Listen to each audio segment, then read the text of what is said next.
आप सभी का आईएएस पॉइंट के यूट्यूब चैनल में हमारा जो सेक्शन रहता है वो आपका इंपॉर्टेंट प्रश्न का रहता है, जिसमें हम डेली 10 प्रश्नों को विस्तार के साथ देखते हैं। आइए प्रश्नों की शुरुआत करने से पहले हम आपको बता दें, यूपीएसआई महासंग्राम 2021 नोट्स यूपीएसआई सिलेबस पर आधारित है। यह नोट्स आपको मात्र 149 रुपये में दिया जा रहा है।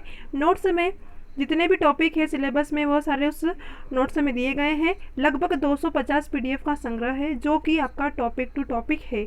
आइए देखते हैं, जैसे सामान्य हिंदी, मूल विधि, सामान्य अध्ययन यानी कि संपूर्ण जीएस, उत्तर प्रदेश विशेष, गणित, तर्क परीक्षण यानी कि रीजनिंग, कंप्यूटर और प्रमुख संस्थान जैसे जो महत्वपूर्ण टॉपिक है सभी के सभी इस नोट्स में आपको प्राप्त हो जाएंगे। अगर आप नोट्स प्राप्त करना चाहते हैं तो इस नंबर पर आप व्हाट्सअप कर सकते हैं। व्हाट्सअप के साथ साथ अगर और भी जानकारी आप प्राप्त करना चाहते हैं तो इसी नंबर पर आप कॉल करके और अधिक से अधिक जानकारी प्राप्त कर सकते हैं। धन्यवाद। चलते हैं हमारे प्रश्नों की ओर। प्रश्न नंबर पहला है कि बाबर ने तुजुक ए बाबरी नाम अपने संस्मरण किस भाषा में लिखे हैं। बाबर ऑप्शन है आपके पास मंगोल, फारसी, तुर्की या फिर अरबी। आपको बता दें कि बाबर ने जो तुजुक ए बाबरी नाम के संस्मरण थे, यह ऑप्शन नंबर सी आपका सही होगा, यानी कि तुर्की जो भाषा है उसमें लिखे गए थे। आइए देखते हैं, बाबर ने तुजुक ए बाबरी यानी कि बाबरनामा ही उसे कहा गया है नामक अपना जो संस्मरण है यह मूलतः तुर्की भाषा में लिखा गया है। आपको याद रखना है, जो तुजुक ए बाबरी है इसे ही बाबरनामा कहा गया है, जो कि बाबर के द्वारा लिखा गया है। यह कौन सी भाषा में, या तो तुर्की भाषा में लिखा गया है। इसमें भारत में मुगल साम्राज्य के संस्थापक जहीरुद्दीन मोहम्मद बाबर के जीवन की घटनाओं का उल्लेख किया गया है। इस पुस्तक ने बाबर ने भारत का आर्थिक, सामाजिक, राजनीतिक व भौगोलिक स्थिति का वर्णन किया गया है। इस तरह आपका ऑप्शन नंबर सी सही होगा, यानी कि तुर्की भाषा। अगले प्रश्न की ओर चलते हैं। अगला प्रश्न है, शेर शाह द्वारा निर्मित ग्रैंड ट्रंक रोड पंजाब को किसके साथ जोड़ती थी। ऑप्शन है आपके पास लाहौर, मुल्तान, आगरा या फिर पूर्व बंगाल। आपको बता दें, शेर शाह द्वारा जो निर्मित ग्रैंड ट्रंक रोड था यह पंजाब को पूर्व बंगाल के साथ जोड़ती थी। इस तरह आपका ऑप्शन नंबर डी सही होगा। अगले प्रश्न की ओर चलते हैं। अगला प्रश्न है, निम्नलिखित में से वह कौन सा राज्य है जिसकी सीमा म्यांमार से नहीं लगती है। ऑप्शन है आपके पास असम, मणिपुर, अरुणाचल प्रदेश या फिर मिजोरम। आपको बता दें कि जो म्यांमार से सीमा नहीं लगती है वह है आपका ऑप्शन नंबर ए, यानी कि Assam. Assam is the right answer. आइए देखते हैं, असम राज्य की सीमा म्यांमार को स्पर्श नहीं करती है, जबकि अरुणाचल प्रदेश, नागालैंड, मणिपुर और मिजोरम की सीमा इसको स्पर्श करती है। यानी कि ऑप्शन में जितने भी दिए गए थे यह सारी ही क्या है आपकी स्पर्श करती है, परंतु आपके ऑप्शन में असम भी था। असम म्यांमार की सीमा को स्पर्श नहीं करती है। अगले प्रश्न की ओर चलते हैं। अगला प्रश्न है, पश्चिम बंगाल की सीमाएं कितने देशों के साथ लगती है। ऑप्शन है आपके पास 1, 2, 3 या फिर 4। आपको बता दें कि जो पश्चिम बंगाल की सीमाएं है यह 3 देशों के साथ लगती है। वह 3 देश कौन कौन से हैं? एक तो हो गया बांग्लादेश, दूसरा है नेपाल और तीसरा है आपका भूटान। यह 3 जो देश है इनकी सीमा पश्चिम बंगाल की सीमाओं के साथ लगती है। कौन कौन से हैं? तो बांग्लादेश, नेपाल और भूटान। अगले प्रश्न की ओर चलते हैं। प्रश्न नंबर 5वां है, निम्नलिखित में से विषम पद का पता लगाइए। डेल्टा, बालसोन, चाप झील या फिर विस्पर्ण। आपको बता दें कि इसमें जो विषम पद है वह है आपका ऑप्शन नंबर बी, यानी कि बालसेन। अब बालसोन क्या है आइए देखते हैं। डेल्टा, चाप झील एवं विस्पर्ण का संबंध मैदान भागों से है, जबकि बालसेन का संबंध किससे है? मरुस्थलीय क्षेत्रों से। यानी कि जो आपको 3 ऑप्शन दिए गए थे, डेल्टा, चाप झील एवं विस्पर्ण, इनका संबंध किससे है? मैदानी भागों से होता है, परंतु यह जो बालसोन है इसका संबंध किससे है? इसका संबंध है मरुस्थलीय क्षेत्र से। अगले प्रश्न की ओर चलते हैं। अगला प्रश्न है, निम्नलिखित में से कौन सा कथन सही है?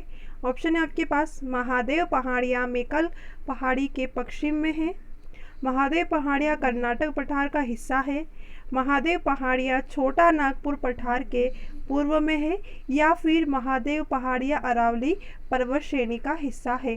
हमसे पूछा गया है कि इसमें से सही कथन कौन सा है। आपसे प्रश्न में पूछा गया है कि महादेव पहाड़ी के बारे में पूछा गया, तो आपको बता दें कि जो महादेव पहाड़ियाँ है यह मेकल पहाड़ी के पश्चिम में है। कहाँ पर है? महादेव पहाड़ियाँ मेकल पहाड़ी के पश्चिम में है। तो आपका ऑप्शन नंबर ए सही होगा। आइए देखते हैं। सतपुड़ा जो कि ब्लॉक पर्वत का उदाहरण है, सतपुड़ा को क्या कहा जाता है? एक ब्लॉक पर्वत भी कहा जाता है।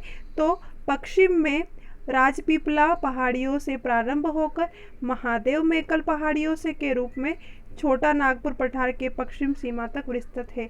यानी कि यह पश्चिम बंगाल में राजपीपला पहाड़ियों से प्रारंभ होकर महादेव एवं मेकल पहाड़ियों के रूप में छोटा नागपुर पठार के पश्चिम सीमा तक क्या है? इसका विस्तार है।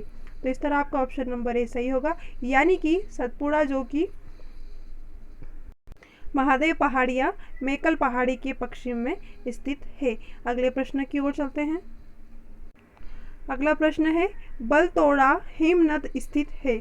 ऑप्शन है आपके पास, कराकोरम पर्वतमाला में, पामीर पठार में, शिवलिक में, या फिर आल्प्स में। आपको बता दें बलतोड़ा हिमनद जो स्थित है यह है आपका ऑप्शन नंबर ए, यानी कि कराकोरम पर्वतमाला में स्थित है। आइए देखते हैं। बलतोड़ा हिमनद कराकोरम पर्वत में स्थित है, यानी कि जैसा कि आपने ऑप्शन और प्रश्न में देखा, इस पर्वतमाला में स्थित अन्य प्रमुख हिमनद भी है। अन्य और भी है, वह कौन कौन से है? बियाको, सियाचिन, गार्डविन, अस्टेन और इसापार इत्यादि यह हिमनद और भी शामिल है। और बलतोड़ा जो हिमनद है यह भी कराकोरम पर्वत में ही आता है। अगले प्रश्न की ओर चलते हैं। अगला प्रश्न है, भारत के भूभाग में कितने प्रतिशत भाग पर वर्षा 75 सेंटीमीटर से कम वर्षा होती है? कह रहा है कि भारत का जो भूभाग है उसके कितने प्रतिशत भाग पर वर्ष में 75 सेंटीमीटर से कम वर्षा होती है। ऑप्शन है आपके पास 35%, 45%, 40% या फिर 30%। इसका सही जवाब है आपका ऑप्शन नंबर सी, यानी कि 35%। आइए देखते हैं। भारत में मानसूनी पर्वत की अल्पता तथा अधिकता का सामना करना पड़ता है, या तो फिर मतलब कोई भरोसा नहीं रहता है, कम भी हो सकती है, ज़्यादा भी हो सकती है। जब तेज मानसून वर्षा होती है तो निचले क्षेत्र में जल भराव हो जाता है तथा ऊंचे भागों में मृदा अपरदन हो जाता है। यानी कि जब तेज वर्षा होती है तो जो निचला भाग क्षेत्र रहता है वहाँ पर अत्यधिक पानी, और जो ऊंचा भाग रहता है वहाँ पर क्या पानी नहीं होता है। मानसून की अनिश्चितता एक अन्य पहलू है। इसमें औसतन 5 वर्षों में एक बार सूखे का सामना करना पड़ता है। 5 वर्षों में क्या होता है? एक बार सूखे का सामना करना पड़ता है। देश के 35% भाग पर 75 सेंटीमीटर से कम वर्षा होती है। ऐसा देश, हमारे देश में 75% ऐसे भाग है जहाँ पर 75 सेंटीमीटर से कम वर्षा होती है। अगले प्रश्न की ओर चलते हैं। अगला प्रश्न है, भारत में हरित क्रांति का एक और नाम क्या है? इंपॉर्टेंट प्रश्न है यह। ऑप्शन है आपके पास, बीज उर्वरक और सिंचाई क्रांति, खाद्य सुरक्षा क्रांति, कृषि क्रांति, या फिर बहुफसल क्रांति। अब कुछ बच्चे सोच रहे हैं कि हरित क्रांति है तो कृषि भी हो सकता है, पर ऐसा नहीं है। देखिए, इसके अंतर्गत एक तो बीज उर्वरक और सिंचाई क्रांति है, इसे ही हरित क्रांति कहा जाता है। क्या कहा जाता है? फसल भी आगे आप सोचते हो बहुफसल हो तो कृषि हो तो या खाद्य हो, ऐसा नहीं है। जो बीज उर्वरक और सिंचाई क्रांति है उसे ही हरित क्रांति के नाम से जाना जाता है, यानी कि आपका ऑप्शन नंबर ए सही होगा। आइए देखते हैं इसके बारे में। भारत में हरित क्रांति से तात्पर्य उन्नत किस्म के जो बीज उर्वरक और सिंचाई क्रांति से है, जैसा कि आपने ऑप्शन में देखा। चूँकि हरित क्रांति ये तीनों मूल घटक थे जिसके बिना सुधार के हरित क्रांति के लक्ष्य पाना संभव नहीं है, यानी कि बीज उर्वरक और सिंचाई इन तीनों के द्वारा ही हरित क्रांति का जो लक्ष्य है उसको पाना संभव है। अगले प्रश्न की ओर चलते हैं। अगला प्रश्न है, भागीरथी और अलकनंदा के संगम पर स्थित नगर है। ऑप्शन है आपके पास रुद्रप्रयाग, देवप्रयाग, विष्णुप्रयाग या फिर कर्णप्रयाग। आपको बता दें कि जो भागीरथी और अलकनंदा के संगम पर स्थित है वह है देवप्रयाग। कौन सा प्रयाग है? देवप्रयाग है। यह इंपॉर्टेंट प्रश्न है आपके लिए कि भागीरथी अलकनंदा का जो संगम पर क्या स्थित है, तो आपको याद रखना है कि देवप्रयाग स्थित है। आइए देखते हैं। जैसा कि आपने देखा, भागीरथी अलकनंदा नदियाँ गंगा नदी की दो प्रमुख स्रोत है। किसके? गंगा नदी के। यह दोनों प्रमुख स्रोत है। कौन कौन से? भागीरथी और अलकनंदा नदी। आइए देखते हैं, इन नदियों का संगम देवप्रयाग में है। कहाँ पर मिलता है? देवप्रयाग में।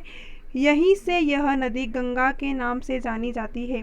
देवप्रयाग के बाद कौन सी नदी है जो कि गंगा के नाम से? तो यही जो है, मतलब कि यहाँ पर जब इन दोनों नदियों का संगम होता है तो इसे क्या, यहाँ से इसे क्या कहते हैं? गंगा नदी के नाम से। इससे पहले तो यह भागीरथी अलकनंदा कहलाती है, परंतु जब इनका संगम होता है तो ये गंगा नदी में मिक्स होकर यह क्या, गंगा के नाम से जानी जाती है। इस तरह हमारा आज का प्रश्नों का संग्रह यहीं पर समाप्त होता है।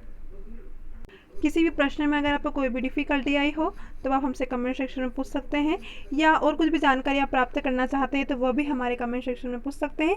चलिए मिलते हैं हमारी अगली क्लास में, तब तक के लिए आप सभी को बेस्ट ऑफ लक।